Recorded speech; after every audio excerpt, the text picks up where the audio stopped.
Hey guys, welcome back to Piston Productions, and on today's episode we're back at Dunlop Automotive. I have suckered JD into letting me use the shop for, I say one last time, but I'll probably be back here again. Scott is here as well, and look at it, full uniform Scott. JD is here. And the reason why we're here is because this big ugly fuck. We are here to hopefully do the brakes and do the starter. That's basically it, hopefully. Possibly some other stuff, but the main stuff tonight is gonna be the starter and the brakes. Probably starter first and then go from there. So yeah, that is the plan. So enjoy the swearing.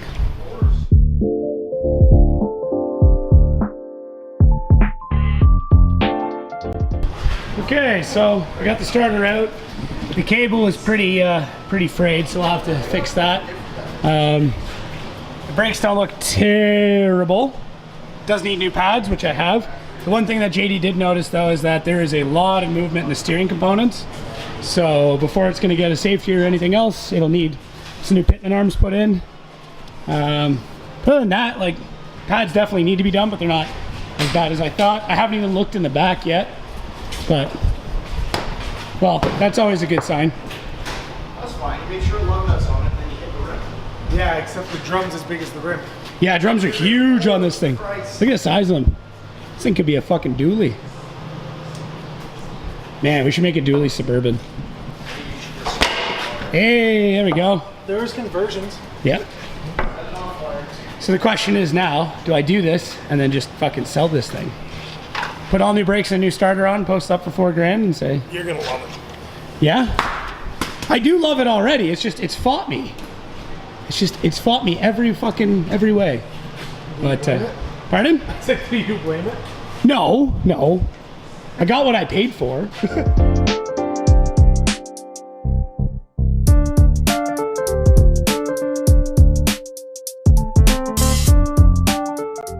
Okay, so we learned something. What did we learn? Do you want to explain it? You can explain it better than I can. I'm learning. Well, it's a full floating rear end, obviously. Yeah. But you gotta take all the axles and everything out to check the brakes. Yeah. This side there's no adjustment. And so that side's... This one has too much and or the parking brake is seized.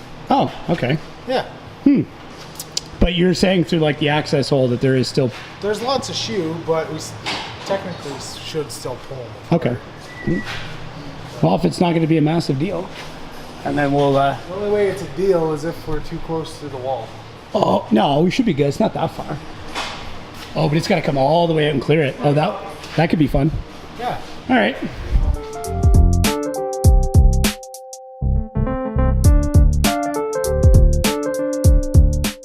Okay, so where are we at now? Well, a bunch of things have come off.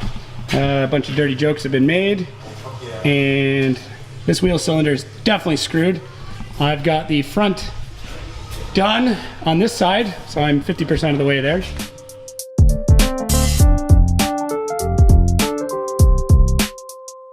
Okay, so I went to go do the rear brakes and realized, well, I ordered the wrong ones. They're significantly smaller, as you can tell. The only upside is that these shoes still have a ton of life left in them, so we're gonna resurface them quick, put them back on, but at least we now have a new spring kit, so should make life a little bit easier. All right, truck is back down on the ground. I know there hasn't been a ton here, but we've been fairly busy with it. Just did a little bit of stuff here and there. Obviously did the kind of the brakes on it. Realized I bought the wrong brake kit, but we used what we could and checked everything. Fixed that broken valve stem.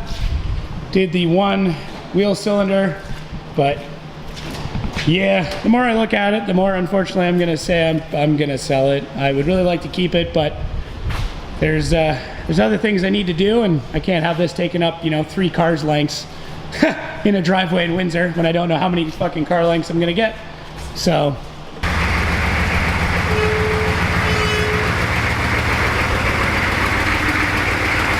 brakes are a little touchy, huh? Oh, we actually worked on it. Oh, good. Oh, it used to be like if you touched it, they locked up. Oh, yeah.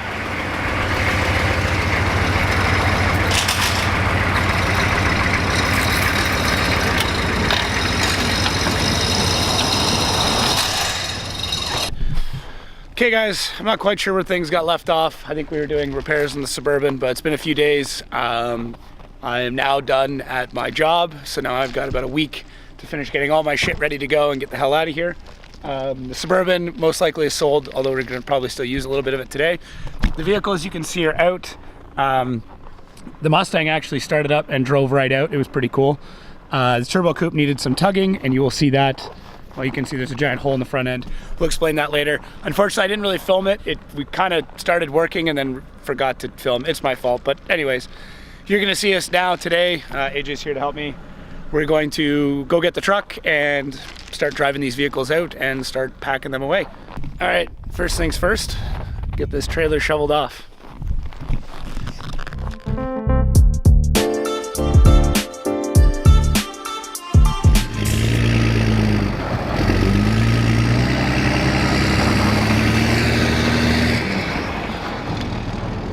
Truck and trailer have made it. We parked them just over there so we're not blocking the whole roadway again.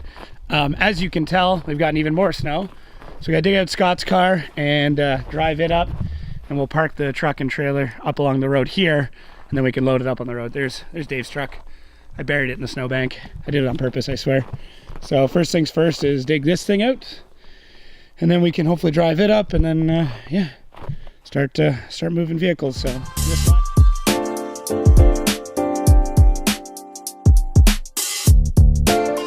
Scott's here! So we're gonna try and drive the Mustang out with no prep. Opie, no, that's not what I meant if I get the newspaper. Ice is a bit thick,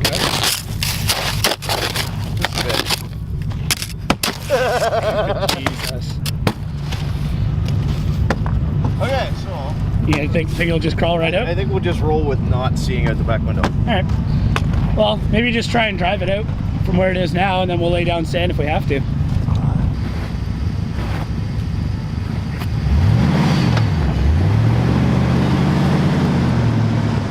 Not too bad so far. It's definitely gonna need sand. Yeah, you're just on ice. All right, we'll get the sand out.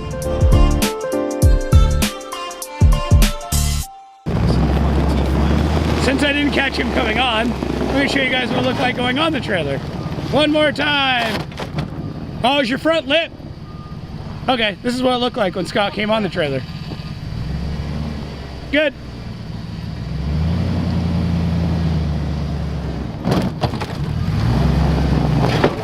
Whoa, whoa, whoa. Woo, woo. Tight boy. That's perfect. It hits hard in the back, it hits the diff. Does it? Yeah. There, see? This is what we do for you YouTube people, is we do it again in case we just... You just shot. Alright. See a little rich, AJ? A little bit, huh? Alright, well, we went to go drop it off. I've already got one thing stuck. We're gonna go back there still. We're way back in the bush.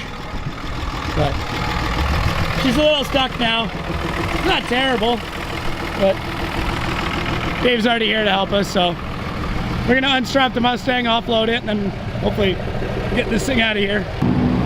Fires right up every time.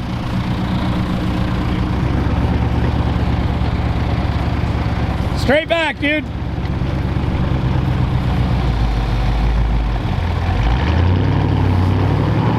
We're gonna have to push him. We're gonna have to give you a push.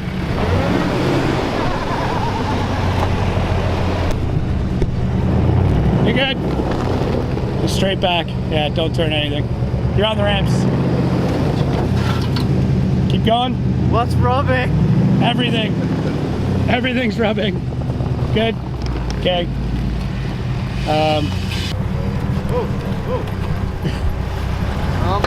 What? Full brakes. I'm dragging the front wheels. Just the front wheels, yeah. That's literally. Oh, you're gonna put it in a bank. That was full brakes. That was funny. Driving under a roll. I think your brake bias needs to be adjusted a little bit.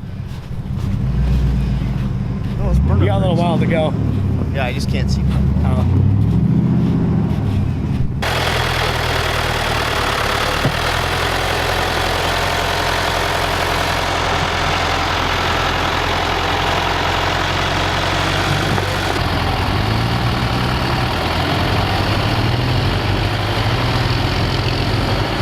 What's gonna work? Teamwork. What's gonna work? Teamwork. Okay, we are now back, and now it is time to get the turbo coupe uncovered. And oh yeah, by the way, if you're wondering, this is what happened when we got it out. So it's a little worse for wear. What's up? What are you looking for, Scott? What up? Not much. We basically wrapped a strap all the way around the front end and just pulled it out. So it wasn't the prettiest thing in the world, but that's how we got it out. So scrap car, yeah. We just uncover it. We're gonna store it for the winter and then pull the good parts off of it come springtime, and then scrap the rest. So time to try and get this fucker out. You all right?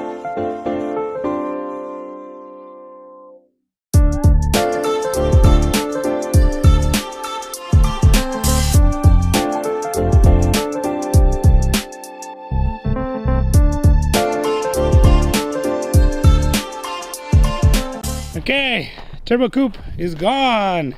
Woohoo! There's all of the soot from it sitting and running. Subaru did a wicked job. Now it's just a matter of moving shit around and trying getting that beast up on the trailer, which may be a feat all to itself. So I'm gonna need everybody's eyes at this point because I can't see shit out of this thing. I looked in the mirror and all I could see was the shit I was shooting at. Oh my God. I'm glad Buddy stopped though. So I was like, fuck! I came up over the hill and just saw a car sitting there. I was like, oh shit! All right. Oh man, the oil cooler's working overtime. Oh, if you need to warm your hands up. Thank you, Mishimoto. Okay, I made it. Yeah, it is what it is. It's not the best loading job I've ever done, but it's probably the last loading job this thing's gonna see. No, one more. Well, the next time it'll just be getting lifted. Up with the tractor. It'll be lifted up with the tractor, yeah. We're gonna spend a day parting it out. So strap her up and make the drive to Dave's, I guess. Okay, finally made it. So this is where the cars are gonna live. Scott's car's there. Man, that looks really pretty. I should do a little photo shoot with it just like that. It's actually really pretty. No,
okay, back for the third time, and now it's time for the most difficult car, and that is the BMW, or what did Patrick call it, Daddy's Bimmer. So, fuck, it's buried, it hasn't moved at all. It's like, that's how deep in snow it is. Like, my foot is level with halfway up the rim. Super slammed, and the battery's completely fucked in it. So we're gonna try our best to get it out, and if not, it might have to wait another day. Okay, decision has been made. So since this BMW is one so low and it has never moved all winter, it means that there's like a foot of ice all the way around it. So what we're gonna do, well, what AJ is gonna do, is shovel out all the way around the car, and Sunday and Monday, this is Saturday right now, so for the next 2 days, it's supposed to be warm, like above zero, and raining. So what we're hoping is, if we just leave this like this, and then maybe grab some salt, and put salt all the way around it, we can melt this thing out of here in those 2 days. But there's no way we're gonna get this thing pulled out, especially with no tow straps and nowhere to hook a thing up to. So we'll just do that for now and then come back to it later. Should I end the video now? I don't know. Should you? Do I end the video now? To be continued? Yeah. To be continued, maybe. Or if you see credits, then like and subscribe. Okay, I was just kidding. That's not the end of it. I couldn't just leave it like that. So a couple things have changed. It's been a few days since that last bit was recorded, so I figured I'd update you guys. If you follow us on Instagram, you probably already know some of this.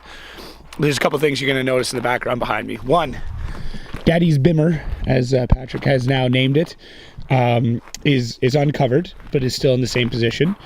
And this spot right here is empty. Why is that spot empty? Well, I went through with what I said, and I did sell the Suburban, and I know some of you guys are gonna be really pissed about it.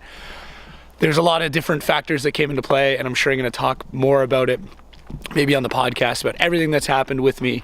But let's just say that the place that we were looking to buy didn't go through the way it should have. Anyways, I was supposed to be getting into a place with a big garage, and unfortunately the timelines have all now changed, and we have to rent something, and the rental place doesn't have any room for it. I don't have any space to work on it, and I just couldn't keep it for the time being. My stepdad was gracious enough to let me store the rest of the stuff, but the Suburban needed a fair bit of work. There was no way to get it down there. It's just a lot of factors came into play, and I couldn't keep it. I really wanted to, I really liked it, but that just means that there's a new project that'll be coming out eventually. The Beamer just straight up refused to move. It does start, it does run, but it's so damn low to the ground that it's frozen into the ground. So that one's gonna have to probably wait until spring. So yeah, or until my house closes. I also have to move all of that stuff. I really haven't touched anything in the shop, unfortunately, because the main thing is to get myself and my family moved. So that's what's going on. Today is actually my last full day in Muskoka before I head down to Windsor. And yeah, I just gotta kind of finish up packing up some fun family stuff. I will be moving the shop, obviously, but that is going to be on a separate video. So for now, the cars are all where they're going to be. The BMW is gonna live here for a little bit because there's nobody's gonna steal that. There's no way to get it out. There's not even tow straps for me to pull it out with. So that's where we're going to end it for right now. But thank you again, guys, for watching Everything Pistonhead Productions. Thank you for bearing with me during this crazy time in my life and the lack of episodes and the lack of updates. Make sure to follow us on Instagram at pistonhead_productions. Just because there's going to be more information that comes out there, it's easier for me to dump it there than it is for me to make a whole video about it. But hopefully on the next one, we'll be packing up the shop and moving that in. Yeah, so that's about it. So thanks again, guys, for watching. We'll catch you next time.